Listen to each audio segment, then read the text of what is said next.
사회자한테 제가 기를 좀 받은 것. 사회자가 힘이 세니까 저도 기운이 나는 것 같아요. 젊음이 좋습니다. 먼저 저 말씀 나누기 전에 우리 김천미 자매님, 김철우 형제님 어머니께서 오늘 오후에 이렇게 별세하셨다고 그래요.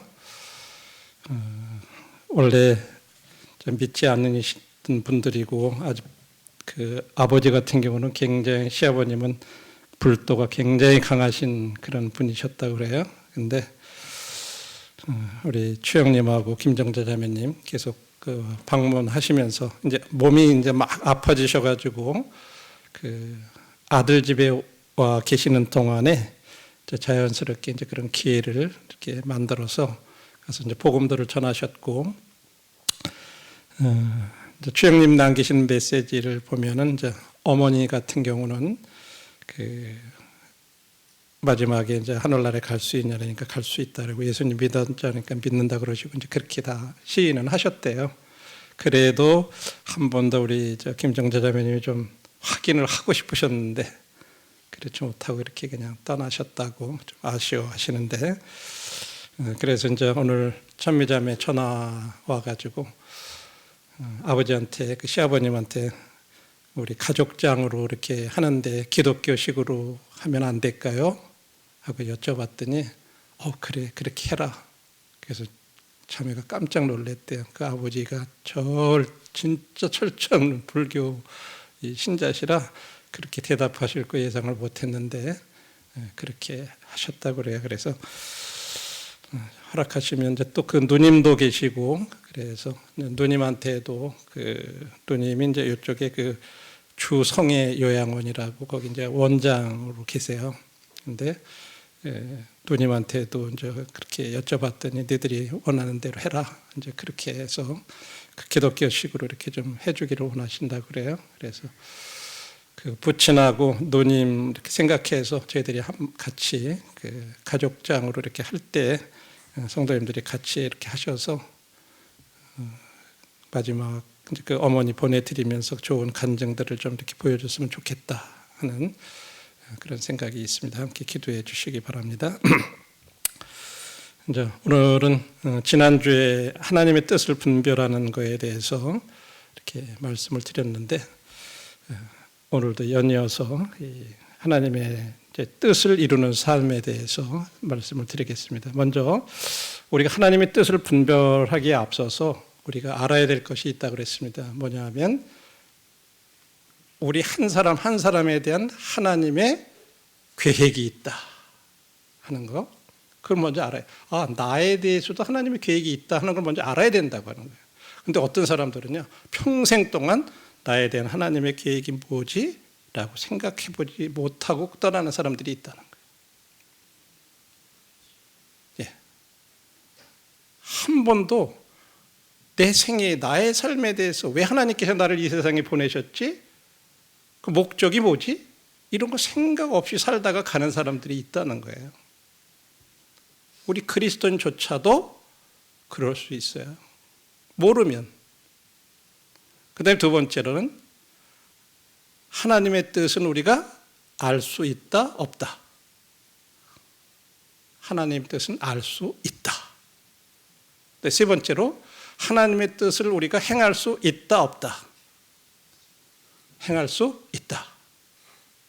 이 세 가지를 먼저 하나님의 뜻을 분별하기 전에 나에 대한 하나님의 계획이 있고 그 계획은 내가 알 수 있고 내가 행할 수 있다. 이것이 필요하다는 거예요. 뜻을 분별하기 전에 이 사실을 먼저 알아야 된다는 거죠. 그런데 이제 대부분의 경우에 하나님의 뜻, 많은 경우에 하나님의 뜻인가 아닌가, 이거 그냥 아리송하고 진짜 이게 하나님의 뜻인지 아닌지, 우리도 이제 그런 경험이 많다 보니까 하나님의 뜻은 알 수 없는 것처럼 이런 생각이 지배적이에요. 더 부정적이고, 그 다음에 뜻을 알아도 내가 그것을 진짜 행할 수 있을까? 나는 못해. 이런 생각들. 그럼 왜 하나님의 뜻은 분명히 알 수 있다 그러고 우리가 행할 수 있다 그러는데 왜 그러면 우리들이 왜 모르지? 하는 거예요. 하나님의 뜻을 분별하는 데서 그래서 오늘은 하나님의 뜻을 분별하려면 방해가 되는 것들에 대해서 우리들이 그것을 해결해야 돼요. 그래서 그것을 이렇게 세 가지로 얘기를 했어요. 하나님의 뜻을 분별하기 위한 이 세 가지 조건이 있는데 첫 번째는 하나님에 대한 절대적인 믿음이 있어야 된다고 하는 거예요. 두 번째로는 나의 뜻을 완전히 하나님의 뜻에 굴복시켜야 된다고 하는 거예요.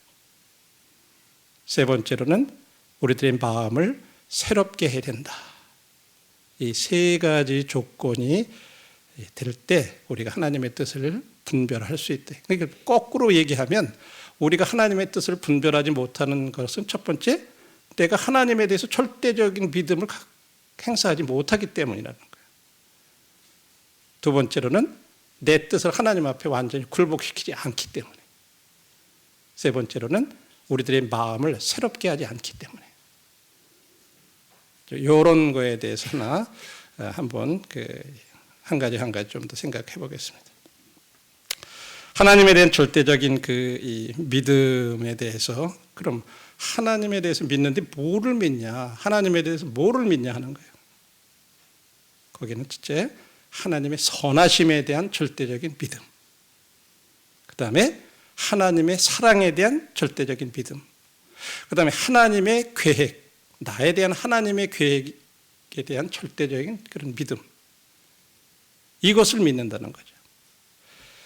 첫 번째로 하나님의 선하심에 대해서 어떻게 알 수 있냐면 로마서 12장 2절에 보면 너희는 이 세대를 본받지 말고 오직 마음을 새롭게 함으로 변화를 받아 하나님의 선하시고 기뻐하시고 온전하신 뜻이 무엇인지 분별하도록 하라. 이 말씀에 보니까 하나님의 뜻은 선하시다 이렇게 얘기했어요. 그 말은 하나님이 선하신 분이시기 때문에 그분의 뜻도 계획도 선하다 하는 거예요. 선하신 하나님이 나쁜 계획, 내가 못되고 잘못되는 그런 계획을 절대 세우시는 분이 아니라는 거죠. 하나님은 참 좋으신 분이라 그분이 세우시는 계획도 참 좋으신 거구나. 그런 믿음이 필요하다는 거예요. 하나님이 선하신 분이다. 그 다음에 로마서 12장 2절에서는 이것과 더불어서 이 세대를 본받지 말라 그래요.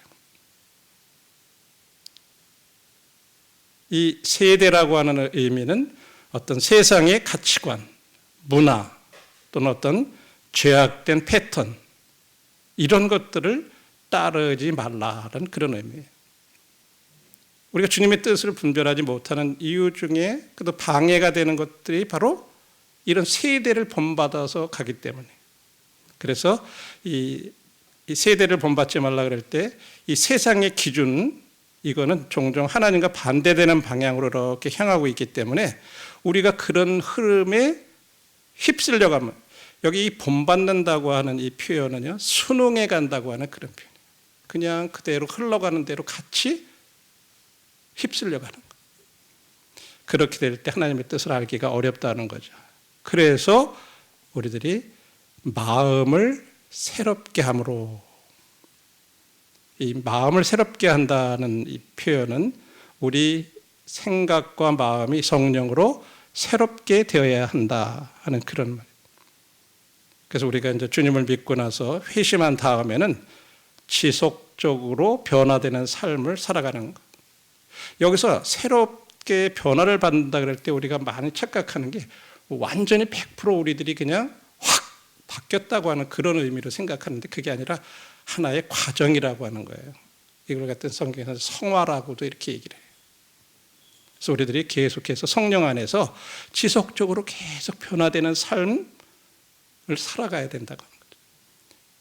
이것이 바로 이제 우리들의 이 변화의 핵심이에요. 지속적으로 변해가는 거. 그렇게 해서 하나님의 뜻을 분별하라고 말씀하고 있어요. 하나님의 뜻은 진짜 선하시고 하나님을 기쁘게 하시는 것이고 또 온전한 것이라고 하는 것을 이제 분별해 가라고 이렇게 말씀하고 있어요.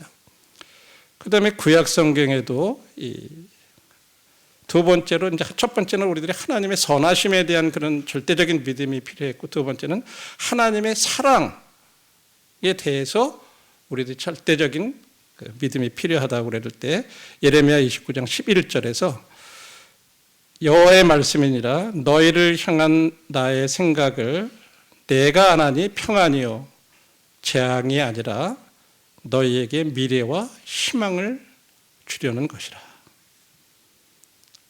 하나님이 우리들에 대한 나에 대한 그런 생각, 그런 계획 이런 것들은 평안이라고 하는 거예요. 그리고 미래와 희망을 주려는 것이다. 사실 이 말씀의 배경은요, 당시 이스라엘 백성들은 바벨론에서 이제 고통을 받고 있었어요. 근데 거짓 예언자들은 너희들이 이제 곧 풀려날 거야 이러면서 거짓 희망을 주었다고 하는 거예요. 근데 하나님은 예레미야를 통해서 70년 동안 포로 생활을 해야 된다 이렇게 말씀하셨어요. 거짓 선지자들은 곧 해방될 거야 막 희망을 줬는데 예레미야는 거꾸로 70년 너희들이 지나야 된다 이렇게 얘기한 거예요. 그러나 그렇게 말씀하시면서도 궁극적으로는 너희들이 회복될 거다, 그런 희망을 그래서 주실 거다라고 이렇게 약속을 하셨어요. 그래서 하나님께서 뭐라고 말씀하시냐면 너희를 향한 나의 생각을 내가 한다. 그래서 때로는 우리 하나님의 계획이 우리들의 기대와 다를 수가 있어요. 사람들의 기대와 다를 수 있어요.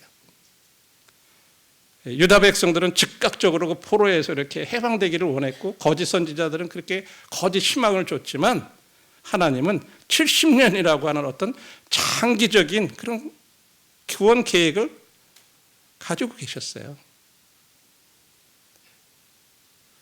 이런 것들을 우리들이 생각하면서 하나님은 진짜로 평안을 그들에게 주기로 원하시는 그런 좋으신 하나님, 사랑의 하나님이라고 하는 거예요. 그 다음에 평안이요 재앙이 아니다 이렇게 말씀하셨어요. 이 평안이라고 하는 히브리어로 샬롬 이렇게 얘기하는데 그냥 단순히 고요하고 아무것도 없는 어떤 그런 상태의 그런 평안을 말하는 게 아니라 온전한 복과 번영을 의미하는 이런 단어예요. 이 샬롬이라는 말은. 그래서 하나님은 심판은 내리시고 70년 동안 그들이 포로 생활을 하지만요, 궁극적인 목적은 그들의 회복과 평안이에요. 그러면서 너희에게 미래와 희망을 주는 것이라. 바벨론 포로 생활은 절망이잖아요. 70년 동안 포로로 살펴왔던 얼마나 절망스러워요. 그렇지만 하나님은 그들에게 희망을 주실 것을 약속하셨고, 그 미래와 희망은 바로 하나님의 신실하심과 언약적 사랑을 나타내는 거예요. 내가 이 기간 동안에 너희들이 그동안에 우상을 섬긴 거, 잘못 살아간 거, 그런 거에 대해서 이 우상 섬기는 그 대가가 무엇인지에 대해서 철저하게 하나님께서는 그것을 훈련시키는 것이 하나님의 목적이셨어요. 그런 다음에요, 이스라엘 백성들은 더 이상 우상을 섬기지 않게 되었던 그런 것을 목적으로 이렇게 하셨다는 거죠. 하나님이 오히려 신실하시고 약속을 지키시는 분이고, 그래서 70년이 지난 후에 정확하게 그들이 다시 유다로 돌아와요. 지금 예레미야 말씀은 그것을 우리에게 말씀해 주시면서 우리에게 주시는 교훈은 뭐죠? 하나님의 계획은 우리가 즉각적으로 원하는 방식으로는 아닐 수 있어요.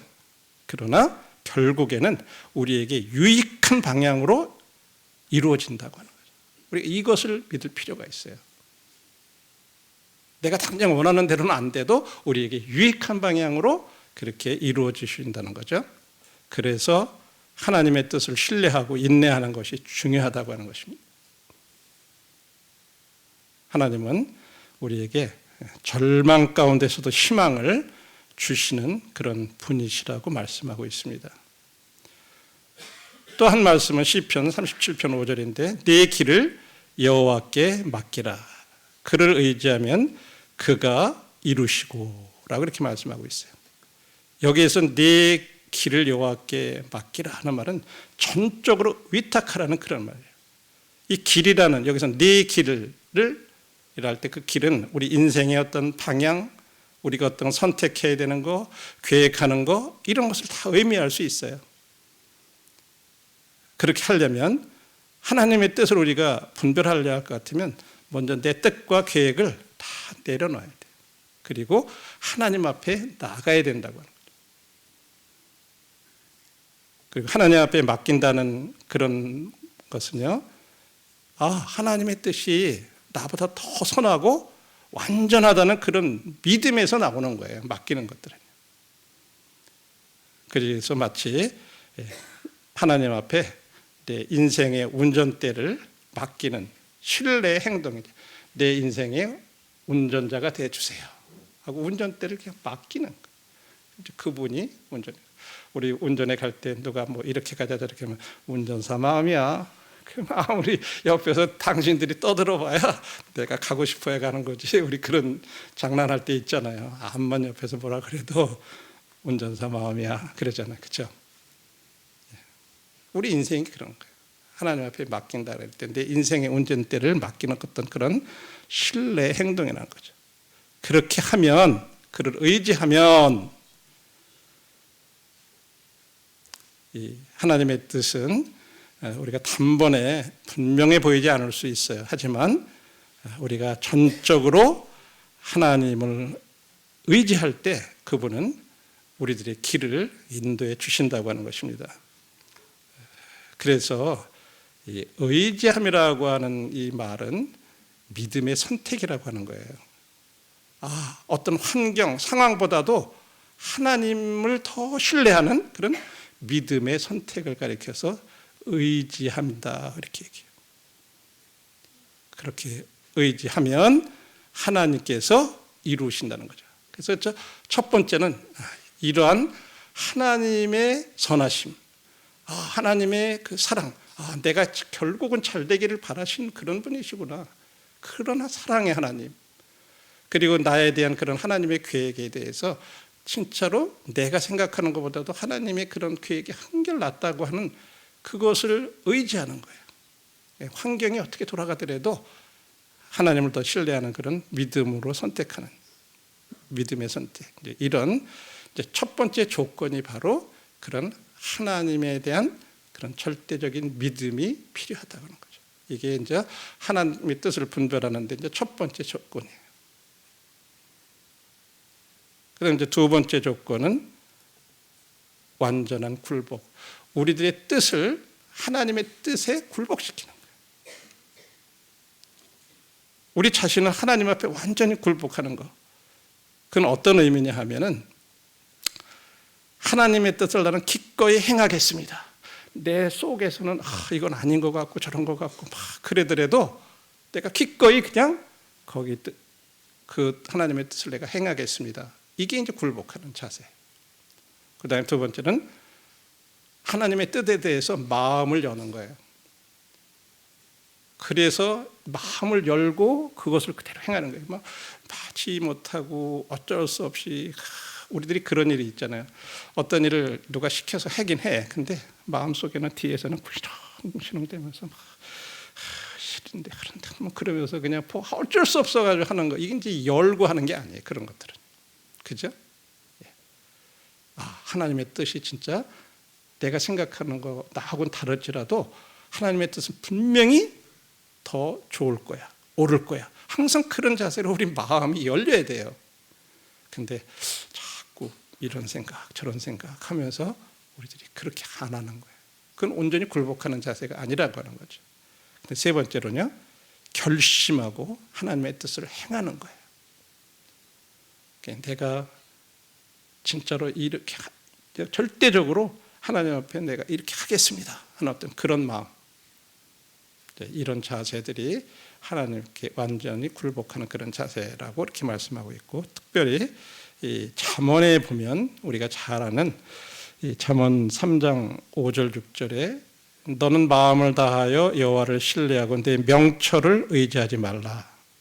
너는 범사의 그를 인정하라. 그리하면 내 길을 지도하시리라. 여기서 이제 5절에 내 명철이라고 하는 말, 내 명철을 의지하지 말라. 내 어떤 이해, 지식 이런 것들, 자신의 어떤 경험, 지식, 논리 이런 기준을 그런 것들을 갖다 기준으로 삼지 말라는 거예요. 왜? 우리 인간의 판단은 제한적이고 불완전하기 때문에 하나님의 관점에서 바라보는 것이 중요하다는 거죠. 그렇게 될 때 우리들이 내 지혜 모든 것 다 포기하고 주님의 뜻에 하나님의 계획에 굴복시키는 것. 그다음에 세 번째로는 우리들의 마음을 새롭게 하는 것. 우리 아까 로마서 12장에서 하나님의 그 선하심에 대해서 얘기하는데 그 앞부분에 조건 중에 본받지 않는 것하고 마음을 새롭게 하는 것에 대해서 이렇게 말씀을 잠깐 드렸는데, 마음을 새롭게 한다는 말은 여기서 헬라어 원문상으로 그냥 직역을 하면은 이 마음을 새롭게 한다는 그 표현은 생각을 새롭게 하라 그런 표현이에요. 우리들의 이 생각, 이성, 정신 이런 것들을 새롭게 해라. 그래서 그냥 단순히 어떤 우리들의 그 감정 변화가 아니라 사고 방식의 근본적인 전환을 이렇게 말하는 그런 의미예요. 그래서 하나님의 말씀과 그 진리와 말씀에 의해서 내 생각과 어떤 판단 기준이 변화가 되고 그 결과로 내 삶의 방향이 하나님의 뜻에 맞게 재조정되는 것, 이거를 가리켜서 마음을 새롭게 한다는 표현이에요. 지금까지는 내 생각으로 이렇게 하는 것이 맞다고 생각했는데 하나님 말씀을 보니까 그런 것이 아니다 그러면 내 삶의 방향을 거기에 맞추는 거예요. 재조정하는 거. 이것을 가리켜서 마음을 새롭게 한다라고 이렇게 표현을 해요. 그래서 그 교제 가운데에서 특별히 이 부분이 저도 좀 새롭게 생각이 됐어요. 우리 마음을 새롭게 한다는 그 표현은 그리스도와 같은 모습으로 변화하는 마음의 과정이다. 이렇게 표현해요. 주님의 인격으로 닮아가는 어떤 변화되는 그런 마음의 변화, 생각의 변화의 과정이다. 그렇게 됐을 때 하나님의 관점에서 이제 사물을 보게 된다는 거예요. 모든 돌아가는 거라든지 이런 것들을 하나님이 어떻게 보시느냐 하는 그런 관점으로 보는 거라는 거예요. 다른 표현으로는 세상의 가치관이 아닌 하나님의 가치관으로 그것을 바라보면서 내 삶이 그렇게 실천해 가는 것. 이것을 가리켜서 마음을 새롭게 하는 거다라고 얘기했어요. 세 가지를 우리가 생각을 해봤습니다. 첫 번째 뭐라 그랬죠? 맨 끝에 믿음으로 끝내요. 하나님에 대한 절대적인 믿음. 첫 번째 하나님에 대한 절대적인 믿음. 두 번째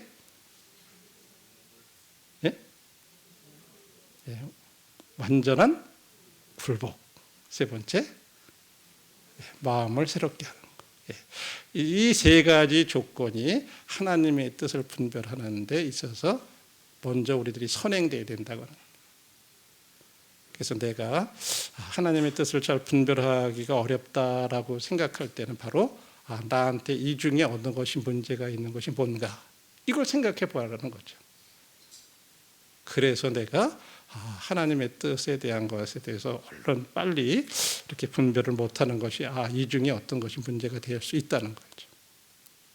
그 문제 해결하면 돼요. 그러면 분명히 하나님의 뜻은 알 수 있다고 그랬잖아요.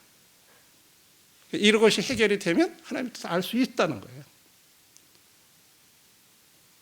그 다음에 우리들이 행할 수 있다. 자, 그러면서 그 하나님의 뜻을 하나님께서 그냥 하나님만 알고 이렇게 딱 감추고 계신 게 아니라 하나님은 사실은 보여주기를 원하신다. 교재에 보면 그런 내용이 나요. 우리가 하나님의 뜻을 알기 원하는 것보다 하나님이 자신의 뜻을 우리에게 알려주시는 데 더 관심이 더 많으시대요. 어떻게 하면 좀 알았으면 좋겠다 막 근데 우리는 왜 하나님은 그 뜻을 왜 이렇게 안 나타내 주실까? 왜 뭐를 그렇게 우리는 그렇게 생각하잖아요. 하나님 거꾸로 막 우리에게 더 알려주시는데 더 관심이 있다는 거예요. 우리보다도. 우리가 알기 원하는 것보다도. 그래서 그 뜻을 보여주는데 그 네 가지 통로, 수단이 있다면 바로 여기 네 가지예요. 첫 번째는 하나님의 말씀을 통해서 하나님의 뜻을 우리에게 보여주시고, 두 번째로는 우리 안에 거하시는, 우리가 구원받고 나면 우리 안에 오셔서 거하시는 성령으로 그 뜻을 보여주시고, 세 번째로는 환경을 통해서, 네 번째는 경건한 사람들의 조언을 통해서 이렇게 하나님의 뜻을 우리에게 보여주신다고 하는 거죠. 첫 번째, 하나님의 말씀을 통해서 보여주시는데 시편 119편 105절,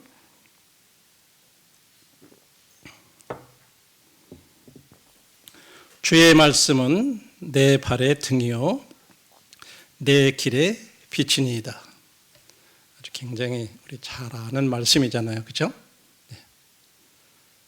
여기서 주의 말씀이라고 하는 이 말씀에 해당되는 히브리어는 다바르라고 혹은 토라라고도 이렇게 얘기를 했는데, 하나님의 계명, 또 율법, 지침, 약속 등을 포함한 광범위한 의미를 말하는 거예요.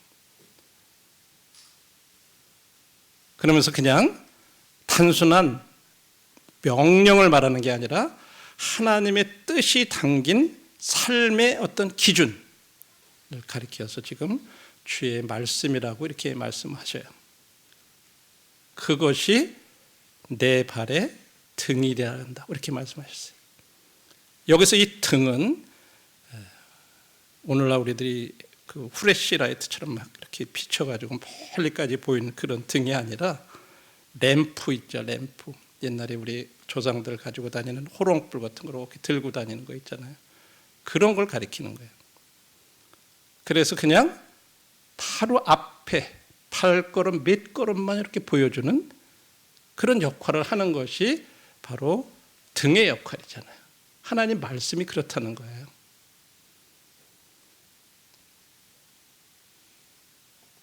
그래서 하나님 말씀이요, 먼 미래까지 보이게 하기보다는 지금 내가 어디를 어떻게 걸어가야 할지를 알려주는 기능을 한다는 그런 의미예요. 등이라는 것은. 그러니까 우리들이 하나님 말씀을 굉장히 피상적으로 우리들이 생각할 수가 있어요. 먼 미래를 이렇게 보여주시고 막 어떤 그런 거로만 생각했는데, 사실은 지금 내가 어디를 어떻게 걸어가야 할지를 알려주는, 이게 등의 역할이에요. 하나님 말씀의 역할이 그렇다는 거죠. 또 하나는 내 길에 빛이 된다, 이렇게 말씀. 여기서 이 길이라고 하는 것은 내 인생이라고도 말씀하고 내 삶의 여정을 이렇게 말씀하시는 거라고도 볼 수 있어요. 그러면 하나님의 말씀은 우리 인생의 전반적인 방향과 목적지를 밝히는 빛이 된다는 거죠. 여러분들이 껌껌한 어두움 속에서 저쪽에 이렇게 불빛이 하나 있어 보세요. 그죠? 진짜 암흑같이 껌껌할 때 빛을 보면 내가 가야 될 저것만 보고 가면 된다 하고 갈 수 있잖아요. 내 인생이 앞으로 살아가는 길에 대해서도 마치 말씀은 그 어두움을 비추는 빛과 같아서 내가 그거 보고 가면 목적지에 가는 거예요. 올바른 데 가는 거예요. 하나님의 말씀이 그런 역할을 한다는 거죠. 그래서 그 말씀이 우리를 인도하시는 것은요, 그냥 순간만 뿐만 아니라 장기적인 삶의 방향까지 포함하고 있다고 하는 것을 이 등이요 빛이라는 말씀 속에서 이렇게 말씀하고 있어요. 그러니까 현실적으로 지금 오늘 내가 살아가는 거기에 대해서 어떻게 어느 방향으로 가야 될지 뿐만 아니라 장기적으로 내 인생 끝날까지 어떻게 살아가야 될지를 보여주는, 그리고 영혼에 대해서 보여주는 그런 말씀이라고 하는 거죠. 그래서 하나님 말씀은 마치 우리 삶의 나침판과 같다고 이렇게 얘기를 해요. 그래서 우리 인생은 어두운 길과 같고 우리는 방향을 쉽게 잃어버릴 수 있어요. 그런데 하나님 말씀은 그런 우리에게 그런 방향을 제시해주고 걸음을 인도해 주신다고 하는 거죠. 그래서 이제 첫 번째, 하나님은 하나님 말씀을 통해서 그 계획을, 우리들에 대한 계획, 그 하나님의 뜻, 하나님의 어떤 목적, 이런 것들을 우리에게 보여주신다 하는 거죠. 그러려면 우리가 어떻게 해야 될까요? 하나님 말씀을 안 읽으면요, 절대로 하나님 뜻을 알 수 없어요. 하나님 말씀 멀리 하면서 하나님의 뜻대로 살아갈 수가 없어요. 그래서 첫 번째는 하나님의 말씀이 우리들, 하나님께서 그 말씀을 통해서 뜻을 보여주신다고 이렇게 말씀하고 있고요. 두 번째로는 우리 안에 거하시는 성령님을 통해서, 요한복음 14장 26절에 보혜사 곧 아버지께서 내 이름으로 보내실 성령, 그가 너희에게 모든 것을 가르치고 내가 너희에게 말한 모든 것을 생각나게 하리라. 이제 주님이 이제 떠나시면서 제자들한테 하신 말씀이죠. 내가 아버지께 가면 성령을 너희들한테 보내겠다. 그 성령이 오시면 그분이 너희들에게 모든 거 가르치고 내가 너희들한테 한 모든 이 말들을 다시 생각나게 해 주실 거다.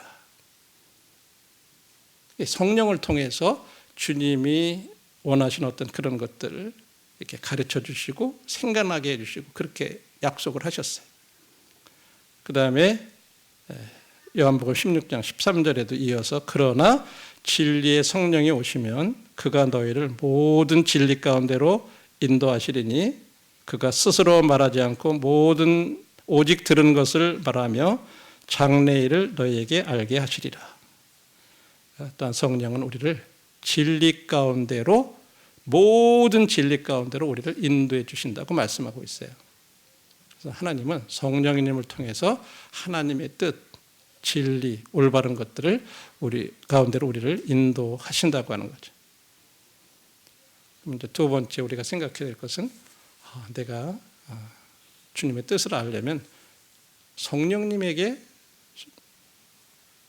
의지해야 되는 거구나. 그래서 우리들이 말씀을 읽거나 그럴 때도 항상 성령님 제가 이것을 알 수 있게 해주세요 하고 성령님을 의지하는 거예요. 이게 이제 필요하다는 거죠. 그 다음에 세 번째로는 환경을 통해서도 하나님은 하나님의 뜻을 우리들에게 보여주신다고 하는 거죠. 시편 30편 23절에 보면 여호와께서 사람의 걸음을 정하시고 그의 길을 기뻐하신다 이렇게 말씀하고 있어요. 하나님께서 사람들의 걸음을 정하신다 하는 그 표현은 하나님이 우리 인생의 걸음을 인도하시고 계획하신다고 하는 그런 의미. 그래서 우리 그 인생의 삶이라는 것은 그냥 우연이나 운명에 따라 흘러가는 것이 아니라 하나님의 섭리와 뜻 아래서 움직인다고 하는 그런 말. 그러니까 우리는 사실 그런 걸 잘 인식 못할 수 있지만 지금 하나님, 우리들의 이 삶이 이렇게 흘러가는 게 하나님의 어떤 섭리와 뜻 아래서 지금 움직여 간다고 하는 거죠. 네. 그리고 그의 길을 기뻐하신다. 그래서 우리 사람들이 하나님의 뜻에 따라서 걸어가는 것을, 그 길을 하나님이 기뻐하신다고 하는 거예요.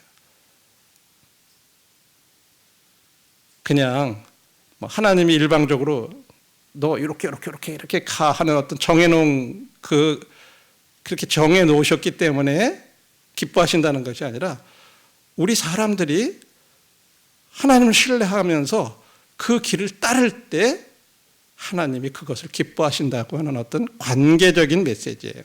서로 간에. 그래서 하나님이 내가 하나님을 의지하면서 또 주님을 신뢰하면서 내가 그 길을 이렇게 걸어가면, 따르면 하나님이 그것을 기뻐하신다. 이렇게 말씀하고 있어요. 그러면서 이 말씀 속에 뭐를 얘기해? 하나님이 정하신 섭리적인 상황이 있다고 하는 거예요. 이것을 다른 표현으로는 환경이라고도 이렇게 얘기를 해요. 우리 환경은 하나님이 정하신 어떤 섭리적인 상황이에요. 거기에 여러 가지 사람들도 포함될 수 있고 여러 가지 다른 관계들도 포함될 수 있고 그런 거죠. 그래서 하나님은 또한 우리 상황, 환경의 주인님이시기도 하신 거예요. 그래서 하나님이 인도하시고 때로는 문을 열고 때로는 문을 닫을 수 있다고 하는 거죠. 그래서 우리들이 살아가면서 때때로 어떤 환경이 갑자기 어려워지거나 힘들어지거나 그랬을 때 그런 것들에 대해서 어떤 식으로 받아야 되냐 하는 거예요. 왜 나만 이렇지? 왜 다른 사람들은 안 그런데 왜 내 인생은 이렇지? 이렇게 생각하면 굉장히 인생이 힘들어져요. 근데 모든 것이 하나님이 정하신 어떤 섭리적인 그런 상황에서 이런 것들이 나한테 허락되는 거구나. 이것을 통해서 하나님께서 하나님의 뜻을 나에게 알려주시기를 원하시는 거다. 그게 뭔가요? 그런 자세로 접근을 하면 그걸 통해서 배울 수 있는 건데 그런 마음이 안 되다 보면 우리들의 마음 가운데 막 불평, 불만, 막 불신 이런 것들이 막 올라오게 되죠. 그러면서 더 막 상황을 인해 가지고 더 악화되고 더 막 나쁜 그런 길로다 이렇게 갈 수가 있죠. 그래서 환경을 통해서도 때로 하나님께서 우리 문을 열기도 하고 닫기도 하신다고는 이런 사실을 우리들이 또 하나님은 그걸 통해서도 보여주시는구나. 그런데 여기서 이제 좀 조심해야 될 것이 있다 그래요. 환경에 허락된다 그래서 모든 것이 다 하나님의 뜻이다 이렇게 받으면 안 된다는 거예요. 때로는 그렇지 않은 경우들도 있으니까 조심해야 된다. 이 환경에 대해서는 조금 더 우리들이 분별할 때 조심해서 분별하라 하는 그런 조언이 있어요. 그 다음에 이제 네 번째는 이 경건한 사람들의 그런 조언들이 통해서 경건한 사람들을 통해서 어떤 상담이라든지 이런 걸 통해서 하나님께서 우리들에게 하나님의 뜻을 나타내 주실 수 있다는 거죠. 왜냐하면 이 경건한 사람들은 다른 사람들이 보지 못하는 어떤 그런 것들을 볼 수 있다는 거죠. 영적으로. 그래서 이제 그런 분들 이렇게 어떤 조언을 듣고 이런 경우에는 어떻게 하는 것이 좋을까요? 하고 물어보고 이런 것들이 필요하다는 거예요. 그렇지만 중요한 거는 그렇게 조언을 구하고 그런 걸 통해서 분별을 해서 내가 그것을 그렇게 해야 될 것인가 말 것인가 해서 이제 어떤 것을 결정을 했을 경우에 그 결정에 대한 책임은 나에게 있다고 하는 거예요. 상대방의 조언을 따라서 내가 나중에 가가지고 그때 이만 누가 이렇게 해가지고 내가 그 당신 얘기 들어가지고 내가 이렇게 돼가지고 내 인생 이렇게 망쳤다고 막 이러면 안 된다는 거예요. 최종 결정에 대한 것은 우리들의 책임, 자신의 책임이라고 하는 거예요. 이런 부분들 우리들이 잘 주님 앞에서 생각하시고 하나님의 뜻을 이렇게 분별하는 것에 대해서 F.B. 마이어라는 분이 한 말이 참 의미가 있더라고요. 하나님의 뜻을 분별하는 문제에서 하나님의 말씀과 내 마음속에 성령님의 어떤 감동, 충동과 외부의 환경이 완벽한 조화를 이룰 때 나는 하나님 뜻에 따라 행동하고 있다고 확신한다. 말씀과 성령님의 인도하심과 환경이 이렇게 다 조화를 이룰 때 나는 지금 하나님의 뜻을 따라 행동하고 있는 거야 라고 확신할 수 있다고 하는 거죠. 그래서 결론의 말씀을 드리면 만일에 우리들이 하나님이 이 말씀을 통해서라든지 어떤 성령님을 통해서라든지 또 환경을 통해서라든지 또 어떤 이 경건한 분들의 조언을 통해서 우리들한테 어떤 뜻을 알려주셨어요. 그랬을 때 그거에 따라서 살고 있다면 내가 하는 그 일을, 옳은 일을 계속 행하면서 계속 전진해 나가라는 거예요.